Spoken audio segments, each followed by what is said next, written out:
Good afternoon. It's Eloise here, and I am really sorry that I can't be with you at the CPO event today.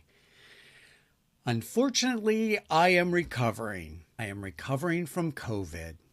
And if I'm honest, I'm recovering from the election last week.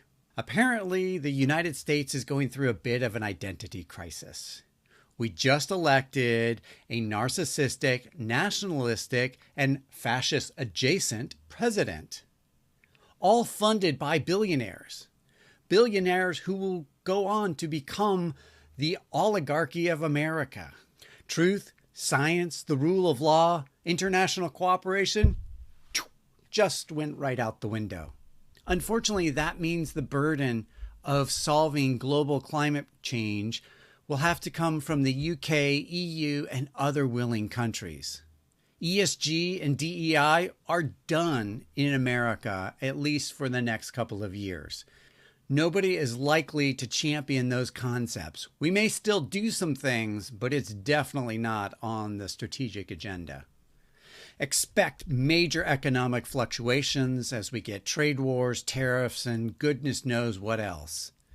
Apparently, all that matters in the US is cheap eggs and cheap gas. But don't ask me. I'm a vegan and I drive an electric car. On the bright side, AI will still be a core area of innovation here in the US, largely centered here in San Francisco and Silicon Valley, which is exciting. And even more exciting is procurement and supply chain are at the heart of this innovation. At the end of the month, I'm going to be publishing my list of the coolest things of 2024, and AI and procurement is going to be at the top of that list. So be sure to follow me on LinkedIn. Up until November, this year has been a fascinating year, especially in the world of digital procurement. You're going to hear some amazing stories from Valentina, Shaquille, Lance, and others who are going to talk about the amazing innovation and adoption of digital procurement throughout the year. It is truly an amazing time to be in procurement. With that said, I will let you get back to your regularly scheduled agenda. I am really sorry to not be there with you at the beautiful BT offices. And a special thank you to Cyril and his team for hosting this event.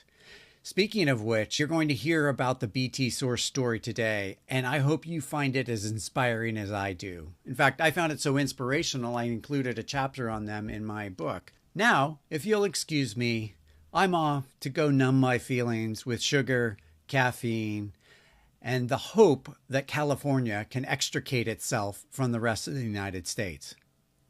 Maybe we'll call it Cal Exit. Oh, and I need to go run to the store and buy a gun, because apparently that's mandatory now.